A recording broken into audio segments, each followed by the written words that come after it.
you can see most of the leaves are gone. And this is the third time that I've mulched them. What have you been up to? I've been riding on a daydream. Hey YouTube, thanks for checking out RV Daydream. I want to do a quick update. Yes, a quick video, a short video.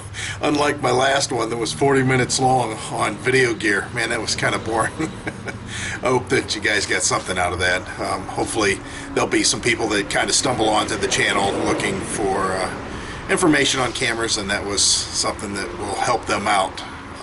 Other than that, it was just me spending a lot of time talking about junk.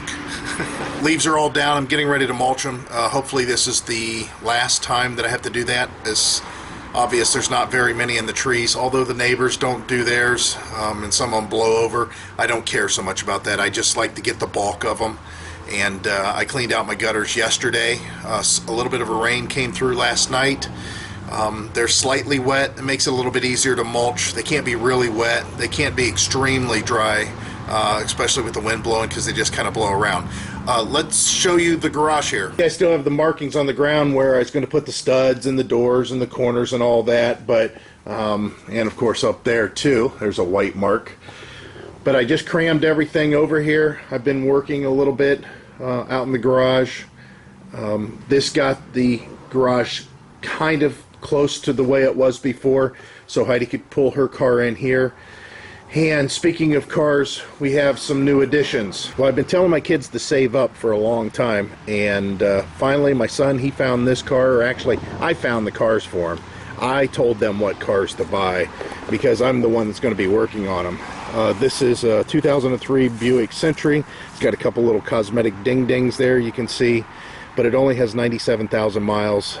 It's a two-owner car, and it's in very good condition. As far as rust, there's hardly any at all, and the interior is really nice. I know you can't really see in there because I don't have the keys. They're in the house, but he has himself a car, so now I don't drive him to work in this gas hog. I let him drive himself to work as I ride as a passenger. And then this is my daughter's car.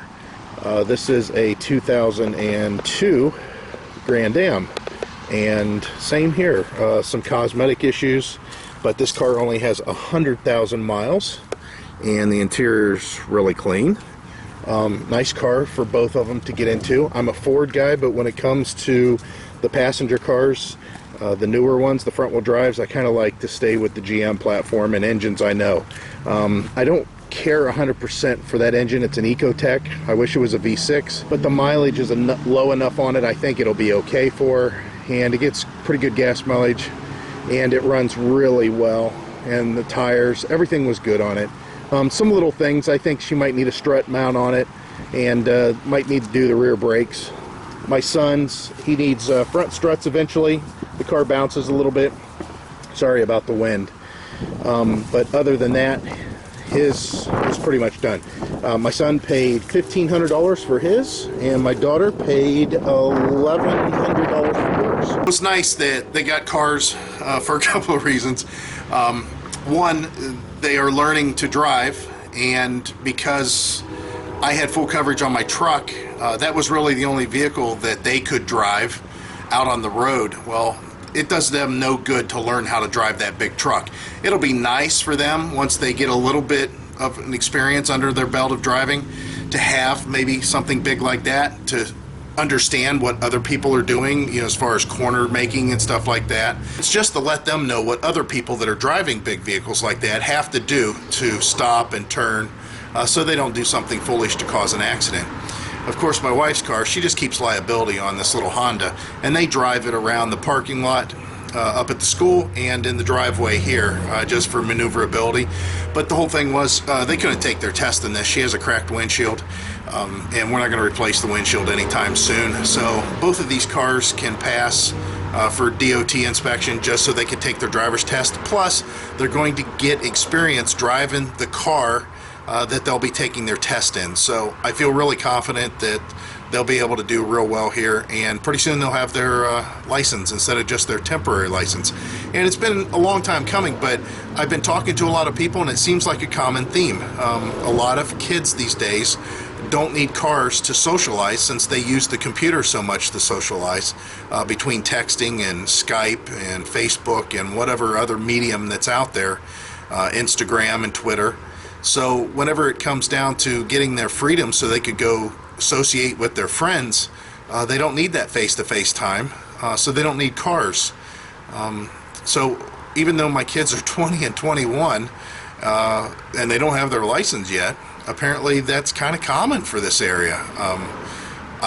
More common than I thought. I find that there's more kids than not that are in my kid situation where they just don't want to drive. But we've got that covered, so shortly that's going to allow them to be a little bit more mobile and doing their own things, and just more freedom.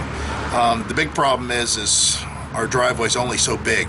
Thank God I built on that turnaround when I had a business here. So Heidi's up on the porch. She finally got a day off, 1 day off. She's only been off 2 days in the last, it's over 2 weeks for sure. I think it's been closer to 3 weeks.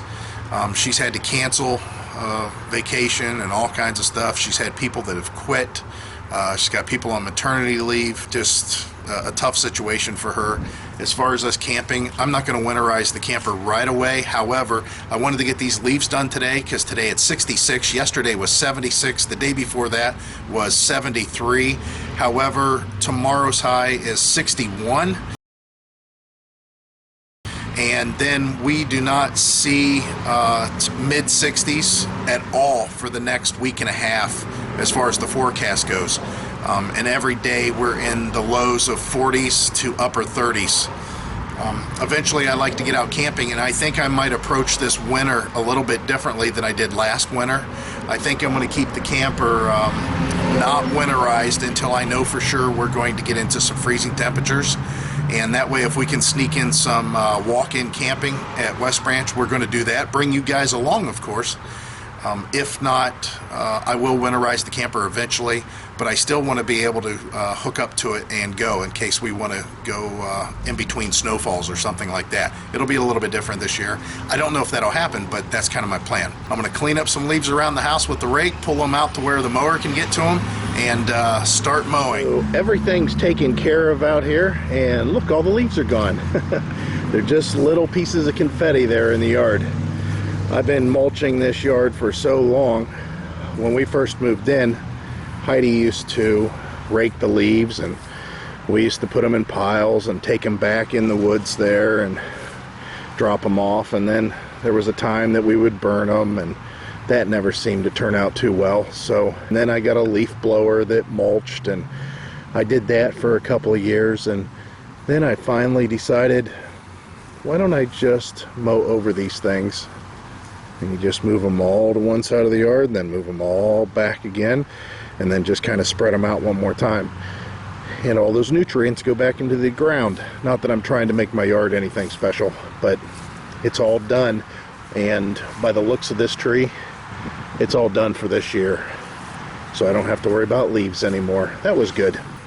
We're up to date. I'll keep this short and do a sign off.